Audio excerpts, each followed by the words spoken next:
have to be commended because Ah! you took a vow, you were anointed, and you have carried that out to your life. Yeah, that was your lifelong mission. And you know what? I honestly believe, and people are saying this to me, a very serious conversation has now commenced in this country. Well, I think it has, and I do think, when you see Micheál Martin, and I must congratulate you. Yes, absolutely. To come out and to say it after 100 years, yes, we don't want any hassle, and we don't want any of these conflicts. The Free State, they were all implemented, and they were absolutely, I agree. They were contrived to destroy the Irish people. Well, I think maybe that if the Taoiseach, Micheál Martin, is now in that frame, that will spread out. The one that isn't in the frame is Simon Coveney, and neither is Michael D. Higgins. Yes, they're not in it, and that's a shame. Because they're only looking after themselves and their salaries and their pension and that. I mean, calls himself. Simon Coveney calls himself Minister for Foreign Affairs. Minister for Foreign and also Minister for Defence. Defence, that's correct. And for 2016, there was a lot of their Defence Force people that wanted to paint and clean up Vaughan's Hotel. It's 29 Parliament Square in Granby Road. It looks out onto the garden members, and that's why the garden members there. And he wouldn't allow it. And it was his father that gutted it. And that's where his father lost his life over all that. Hugh Coveney. Yes, I mean, I remember Hugh came Coveney. out. Yes. I think he doesn't recognise the sovereignty. He just wants to everybody recognise Simon Coveney. Yeah. Now, he doesn't recognise your constitutional rights. He doesn't and I would like to know, what oath of allegiance is he taking? Is it to the Free State? Or is it the Sovereign Republic of Ireland by the will and wish of all the people? But you see, people like that, like Mr. Coveney and his cohorts, they're slaves to the system that's illegal. That is it. It's no good. That's it. We don't want another 100 years of all this conflict with Britain and everything else. We want Britain. We want the Crown of England and Pope Francis. Well, you see, the reason that I'm saying what I said was that any time that Mr. Coveney is in front of reporters and is asked a question, his answer is, don't put words in my mouth. He becomes very arrogant. Oh, he's totally arrogant. And I think now that the quicker... And he doesn't recognise the sovereign... Well, I think that the quicker people like that are removed from office, put somebody in there that recognises the proper sovereign state that we are, he doesn't recognise it. And as for me, I told you I don't like him and I liked his father. His father was in terrible trouble, with all this. And I know. Yes. He had to gut Vaughan's Hotel, Yes. And that was he did. I met him the week before he died, and he really was, and he was a very nice man. But this fella, he's a vindictive man. Yes. And he would not. I mean, I have an old farm up, and I love farming and I love animals. And of course you do. Of life here. Yes. And he wouldn't, the farm, you have a constitutional right to farm and forestry land and keep animals on it. He wiped that out on me. Why? He designated, because I have to be taught a lesson, that I have to be subject to the Free State. I would never be subject to the Free State. I was anointed by the will and wish of all the people. Of course you were, yes. Yes. To see is anointed, and this is Britain doing this, that they're superior to everybody Well, else. maybe Mr. Coveney should go over and join Boris Johnson. Well, let him off to that. And Boris Johnson recognises, you show the map there. I did, you show that map? Mm-hmm. No, but you show the one, I showed you the proper map. Correct, that is the proper But the one that came out yesterday on the news, and this is why we're here today, is that the 6 counties has been taken out of Ireland, the Sovereign Republic of Ireland. Who took out the city? Was that's Simon Coveney's, that's his responsibility. And he must come out and tell the Irish people, did he take out the 6 counties out of the Sovereign Republic of Ireland? Who will ask him that, I wonder? Somebody should go and ask him that. Yes. And why ask was that him, removed? We want to see did you take, he's the only one that could take it out. Yes. And he has taken that out. Whether he has or not, I don't know. But we want to know the answer. Of course, and we want a truthful answer, and a factually truthful answer. And Simon Coveney must come out and say, and how's it? And he said that the head of the Defence Force, Clancy is the new man. He saw the Russian ambassador on Friday. And Simon Coveney came on and said that was wrong for him to do that. He shouldn't have done that. You know, and is he telling them that they can't come in here? I'm telling them, if you have a license, that Russia can come in here under that license and respect our sovereignty. That's what sovereignty is. You go into another country, you respect that state, you respect the sovereign dollar, or in this case, our sovereign dollar, the sovereign government, and the sovereign people, and the assets of the sovereign people. That's what you're accountable to them. And Russia are prepared to do that. There's no conflict. There's no conflict, no. But you see, I think it's being hyped up and built up anti-Russia. Anti-Russia. It's built up. Of course. Hidden agendas.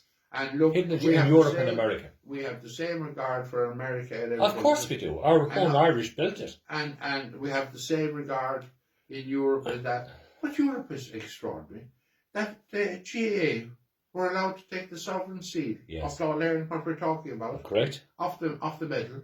And no one was held accountable. Well, do you know what? As one journalist did say some time ago, said, it's a great little country.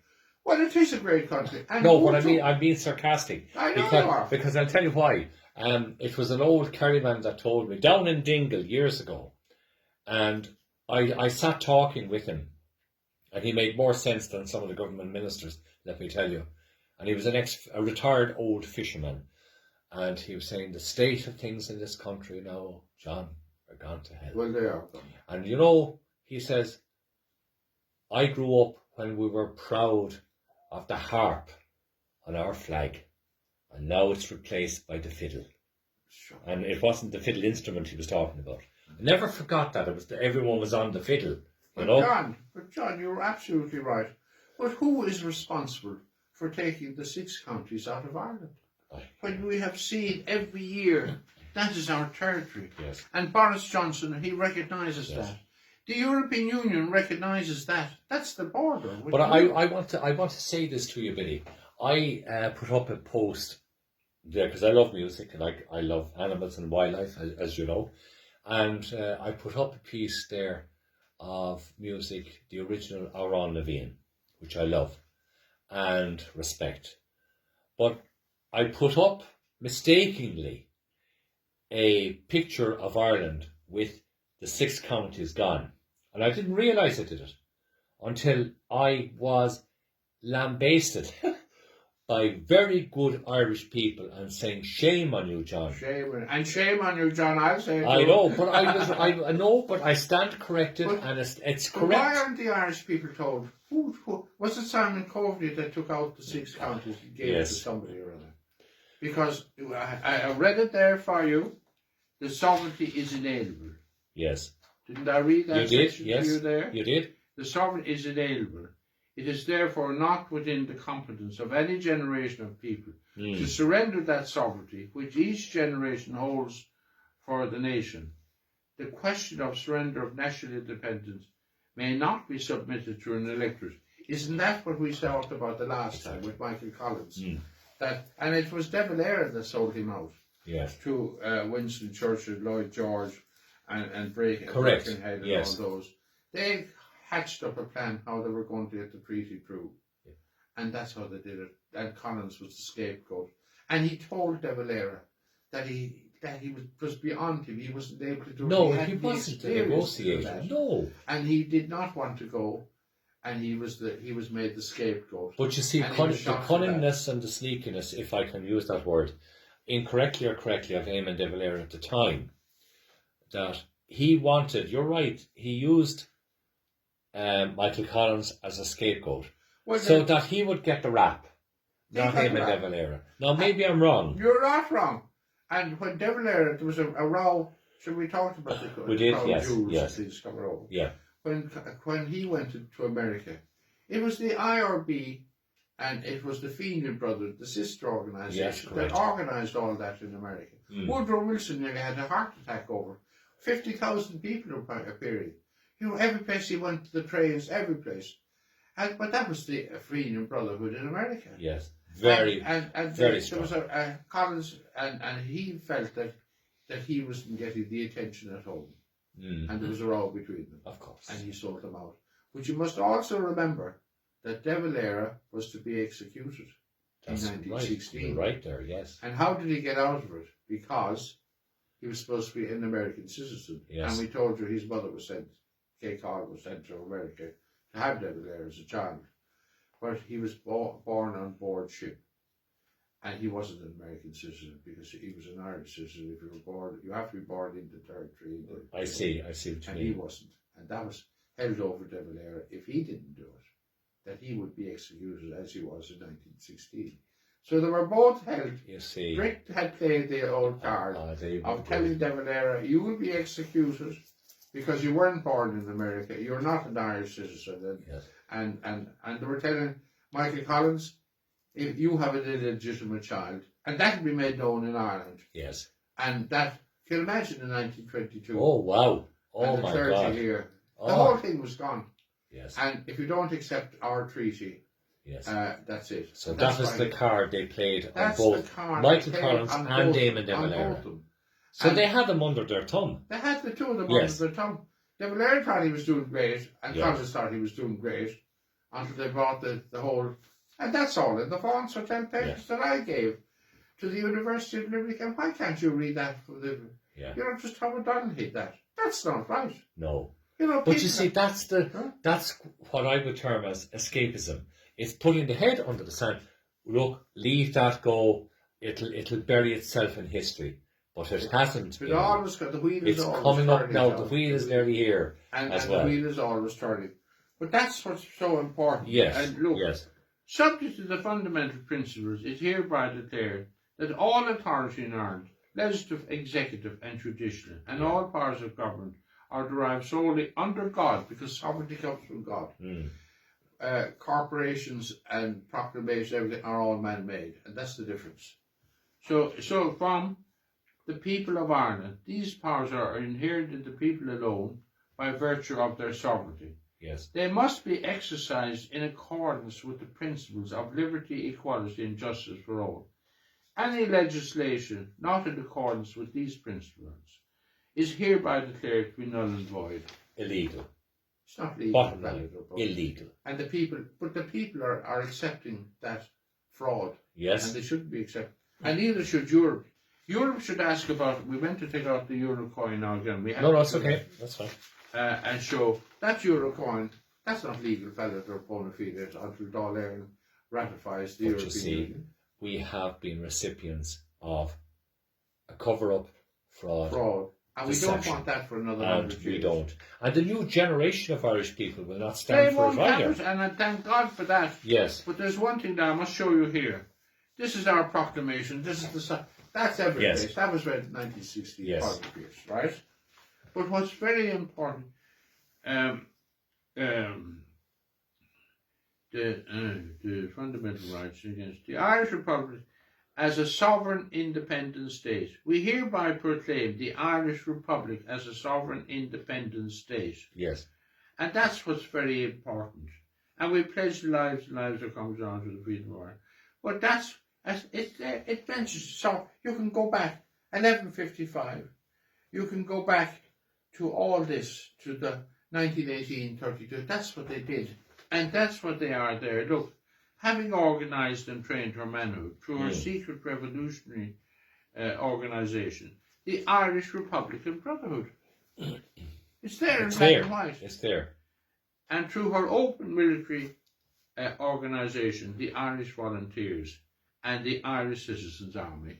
It's there in black and white for you. But that was read by Pádraig Pearse on behalf of the Irish GPO. That was ratified. I ratified that again last Friday. Yes. And that's how, and look, that's how I ratified it.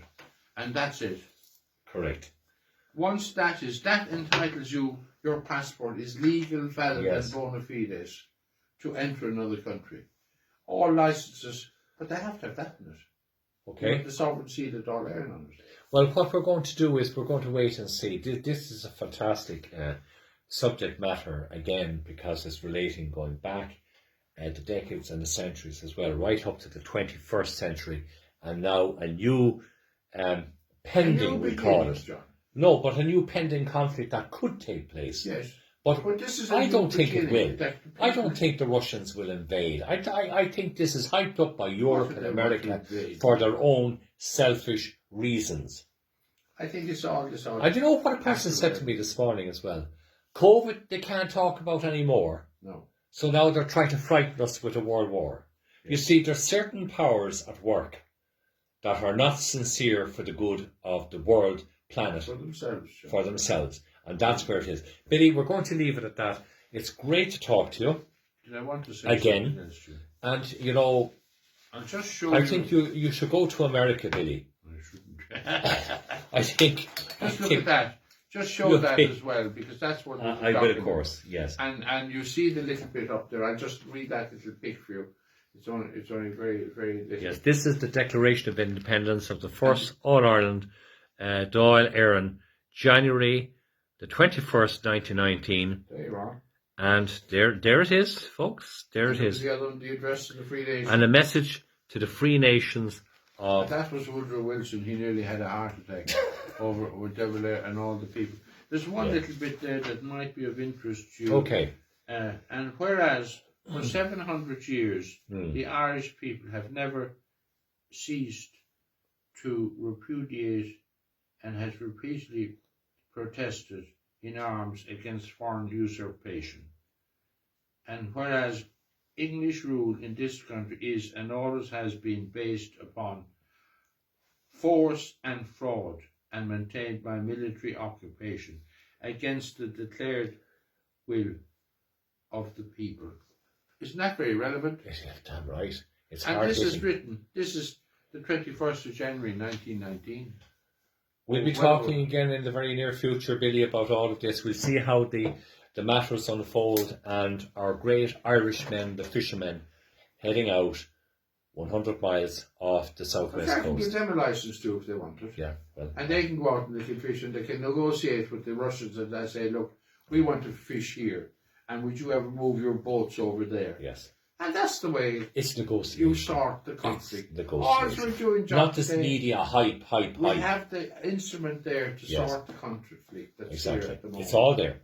It's all there. But people must be up for it, and that's it.